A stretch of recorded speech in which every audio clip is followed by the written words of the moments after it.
Green গার্ডেনে আপনাদের স্বাগত।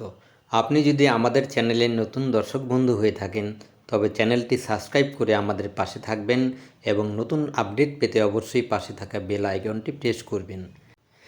আজ পুরানো গাঁদা ফুলের গাছের ডাল থেকে চারা তৈরি এবং কীটনাশক ও সার প্রয়োগ প্রভৃতি খুঁটিনাটি বিষয়ে আমার অভিজ্ঞতা দর্শক বন্ধুদের শেয়ার করব।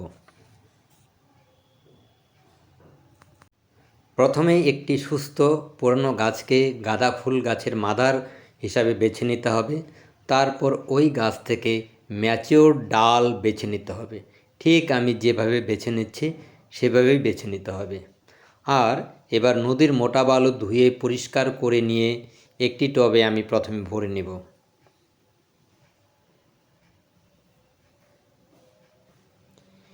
এবার টবের বালুতে রোপণ করার আগে সেই ফুলের ডালগুলোর গোড়ার পাতাগুলো ভালো করে ছেঁটে নেব।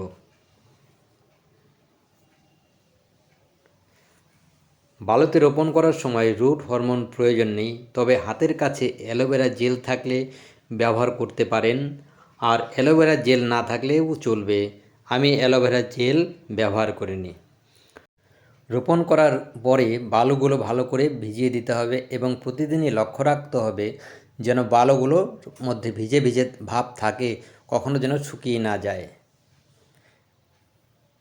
এবং রোপণ করার পরে এই টবটি পুরোপুরি আমি শেডে বা সেমি শেডে রেখে দেব। 30 দিন পর গাছের ডগাগুলো যথেষ্টই সতেজ আছে এবং আজকে এই ডালগুলো বালু থেকে তুলে দর্শক বন্ধুদের দেখাবো কতখানি শিকড় হয়েছে।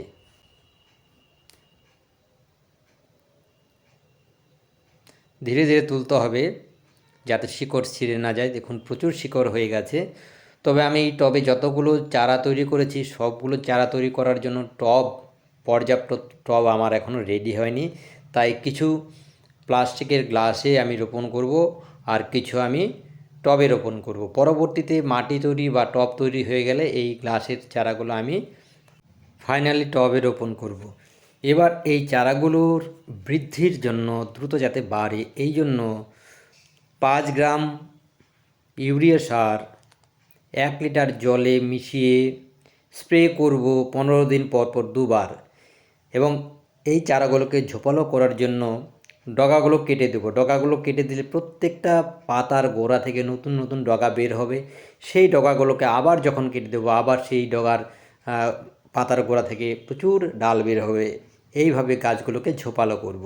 আমি সবজি ও ফল গাছে সাধারণত রাসায়নিক সার ব্যবহার করি না, তবে ফুল গাছে রাসায়নিক সার মাঝে মধ্যে ব্যবহার করে থাকি।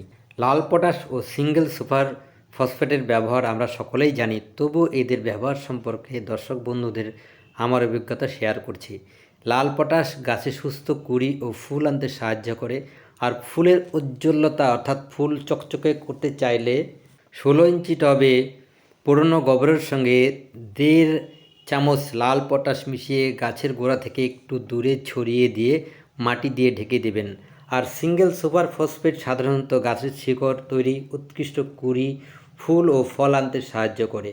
গাছে বড় আকারের ফুল চাইলে 16 ইঞ্চি টবে পুরনো গোবর সারের সঙ্গে 1.5 চামচ সিঙ্গেল সুপার ফসফেট মিশিয়ে গাছের গোড়া থেকে একটু দূরে ছড়িয়ে দিয়ে মাটি দিয়ে ঢেকে দেবেন এবং শেষে একটু জল স্প্রে করে ভিজিয়ে দেবেন। গাছের পাতা কুঁকড়ে গেলে এবং দই পোকা ধরলে ইমিডাক্লোপিড কম্পোজিশনের যে কোনো কীটনাশক 1 ml 1 লিটার জলে স্প্রে করলেই সমস্যার সমাধান হবে। পরবর্তী ভিডিওতে আপনাদের সঙ্গে দেখা হবে। সুস্থ থাকবেন, ভালো থাকবেন। ধন্যবাদ।